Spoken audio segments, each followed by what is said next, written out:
अस्सलाम वालेकुम students, welcome to world of education. और आज आपको वर्ल्ड ऑफ एजुकेशन की इस वीडियो के अंदर CS 201 का जो GDP नंबर 1 आया हुआ है वो दिखाऊंगा और बताऊंगा कि इसका सोल्यूशन आपने कैसे राइट करना है। यहाँ पे देखें तो इसकी जो क्लोजिंग डेट है दैट इज़ 29 अगस्त 2022 और ये 25 को ओपन हुआ था। ड्यू टू सम इश्यूज़ मैंने इसको 25 में ही अपलोड करना था, लेकिन मैं 26 को इसको अपलोड जो है वो कर रहा हूँ। तो यहाँ पे देखें इस आपका क्वेश्चन बड़ा आसान सा है और क्वेश्चन ये है कि आपने XYZ कंपनी में काम कर रहे हैं और आप वहाँ पे गेम्स को डेवलप करते हैं।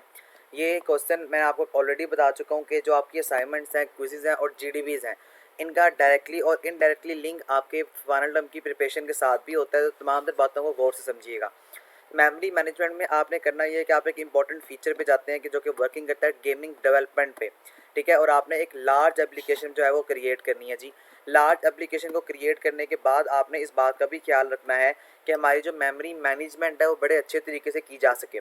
तो इस गिवन सिनेरियो में आपको वो कह रहा है कि आप कौन सी मेमोरी को इस्तेमाल करेंगे, स्टैटिक मेमोरी को आप इस्तेमाल करेंगे या आप जो है वो डायनामिक मेमोरी को जो है वो इस्तेमाल करेंगे। देखिए यहाँ पे लिखा हुआ है। तो ये बात आपको पता होनी चाहिए कि मेमोरी की दो टाइप्स हैं, बेसिकली स्टैटिक और डायनामिक मेमोरी। अब इस सिनेरियो के अंदर हम जो इस्तेमाल करेंगे ना वो बेसिकली हमारे पास डायनामिक मेमोरी होगी। बेसिक मैंने ये 3 से 4 जो सोल्यूशन है इन 3 से 4 जवाबात लिखे हैं। समझा मैं आपको सारा दूंगा और 3 से 4 आपको जवाब दिखाने का मकसद ये होगा कि आपको कहीं इधर उधर ना जाना पड़े, बल्कि आप इसी वीडियो को देखने के बाद तमाम तर स्टूडेंट जो है वो अपना तमाम तर काम यहीं से कर लें, आपको किसी दूसरी तीसरी वीडियो पे मूवमेंट ना करनी पड़े। तो according to the statement of question, इस स्टेटमेंट के मुताबिक क्वेश्चन में हम जो है वो रिकमेंड करेंगे डायनामिक मेमोरी को, यानी डायनामिक मेमोरी अलाउकेशन को। बिकॉज क्योंकि जो डायनामिक मेमोरी होती है एक ऐसा प्रोसेस होता है जिसमें हम अलाउ करते हैं एग्जैक्टली कि बेसिकली हमने करना क्या है। और इसके अंदर हम ये देखते हैं कि हम अलाउकेट करते हैं अपने प्रोग्राम को जब हमारा प्रोग्राम रन होता है, ठीक है। टू अलाउकेट मेमोरी, हम मेमोरी को अलाउकेट करते हैं while our program is running, जब हमारा प्रोग्राम रन कर रहा होता है, as opposed to telling the computer exactly how much we will need and for what ahead of time। मैंने यहाँ पे ये लिखा हुआ है कि opposed, इसका मतलब होता है कि हम टेलिंग बताते हैं कंप्यूटर को एग्जैक्टली यानी सही मायनों में हम कंप्यूटर को ये बताते हैं कि how much we will need, हमें कितनी चीज़ों की ज़रूरत है या हमें कितनी मेमोरी की ज़रूरत है और हमने कितना टाइम इस पर स्पेंड करना है। दिस अलाउकेशन मेथड, ये जो अलाउकेशन मेथड है has no memory wastage, memory को वेस्ट नहीं करता, ठीक है। तो यहाँ पर हमारे पास ये एक बेसिक वजूहत आ गई है, बेसिक वजह आ गई, जिस वजह की बेस से मैं आपको यहाँ पर हम ये कह सकते हैं कि हमने बेसिक जो है वो यहाँ पर ये काम करना है कि हम अपनी मेमोरी को जो है वो डायनामिक मेमोरी को सेलेक्ट करेंगे कि हम मेमोरी को वेस्ट नहीं कर सकते हैं। दूसरी वजह ये आ गई है कि हमने मेमोरी को जो है वो कितना रन करवाना है, कितना मेमोरी को रिक्वायर्ड होगा, वो हम कंप्यूटर को एग्जैक्टली वो अमाउंट बता सकते हैं, एग्जैक्टली वो फिगर ऑफ ब्लॉक्स बता सकते हैं।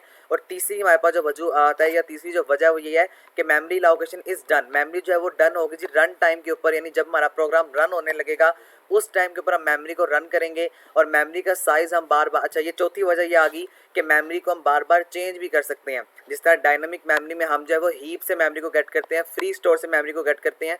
तो अगर मुझे 1000 ब्लॉक्स के बजाय जो है वो 2000 ब्लॉक्स ऑफ मेमोरी चाहिए तो मैं वहाँ पे अपनी मेमोरी का साइज़ जो है वो इंक्रीज़ भी कर सकता हूँ। और अगर मुझे 1000 के बजाय सिर्फ 500 बॉक्सेस चाहिए तो मैं वहाँ पे अपनी मेमोरी का साइज़ डिक्रीज़ भी कर सकता हूँ। तो ये 2 या 3 वजूहत हमारे पास आ गई हैं और यही बेसिक कॉन्सेप्ट्स आपने लिखने हैं जो मैं आपको बता रहा हूँ। And this concept is also very important to the papers point of view, इसको आपने पेपर्स के पॉइंट ऑफ व्यू से भी याद रखना है।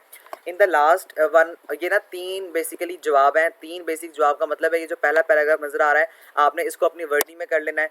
दूसरा आपको पैराग्राफ नज़र आ रहा है, ये भी एक वजह है, इसको आपने अपनी वर्डिंग में कर लेना है। तीसरा जो जवाब है या तीसरा जो पैराग्राफ है वो ये है जी कि एवरेज गेम के अंदर हमारे पास हंड्रेड्स और may be thousands of objects होते हैं, तो इट इज़ कम्प्लीटली करेक्ट। तो ये मुकम्मल तौर पर कहना ठीक है कि हम अलाउकेट करेंगे फॉर ऑल ऑब्जेक्ट्स, तमाम ऑब्जेक्ट के लिए जो मेमोरी, यानी अब हमें नहीं पता कि 1000 है या हंड्रेड्स हैं तो हम डायनामिक मेमोरी को इस्तेमाल करेंगे। तो डायनामिक मेमोरी में अभी ऊपर बात करके आ चुके हैं कि हमने जो है वो मेमोरी का साइज़ इंक्रीज़ और अगर डिक्रीज़ करना है तो हम वहाँ पर ये फैसिलिटी मौजूद है, हम कर सकते हैं। आगे देखें, if you take the term quite literally and ignore any concept of correctness of the implied design then yes it is perfectly applicable, our program will compile and run fine. यानी अगर हम डायनामिक मेमोरी को इस्तेमाल करेंगे तो over programme हमारा जो programme होगा वो कंपाइल भी होगा और रन भी करेगा, यानी वो फाइन अच्छे तरीके से चलेगा भी, क्योंकि पीछे मेमोरी का मसला नहीं होगा। पीछे को हमें ये इशू फेसिंग करना पड़ेगा कि कोई मेमोरी जो है वो अब ख़त्म हो गई है, हमें मेमोरी को दोबारा लेना पड़ेगा। तो this is the main concept जो मैंने आपको 3 क्वेश्चन बताए हैं। आप लोगों ने लिखना इसको अपनी वर्डिंग में है, लेकिन मैंने आपको मेन 3 आइडियाज़ दिए हैं। इन 3 आइडियाज़ को आपने लेना है और 3 आइडियाज़ को आपने वर्क करना है। इंशाल्लाह आपके 110% जो है वो नंबर्स आ जाएंगे। तो ये आपका इंपॉर्टेंट जो है वो एक पेपर के हवाले से भी इंपॉर्टेंट कॉन्सेप्ट था, और आपको ऑलरेडी मैंने बताया है कि ये आपने जीडीबी में किस तरह लिखना है, तो आपने उसके हवाले से भी इसको जो है वो प्रिपेयर कर लेना है। तो ये आपका सोल्यूशन था, होपफुली आपको समझ आ चुका होगा। उम्मीद करता हूँ कि इस वीडियो को देखने के बाद आपको आए बाय शाए मूवमेंट करने की ज़रूरत नहीं पड़ेगी। इंशाल्लाह ताला नेक्स्ट वीडियो में आपसे मुलाकात होती है। इस दुआ के साथ मैं आपसे फिर इजाज़त चाहूँगा कि अल्लाह ताला मुझे और आप तमाम तर लोगों को कामयाब करे। कमेंट्स में आमीन ज़रूर लिखा करें। आमीन। Thank you so much. अल्लाह हाफिज़।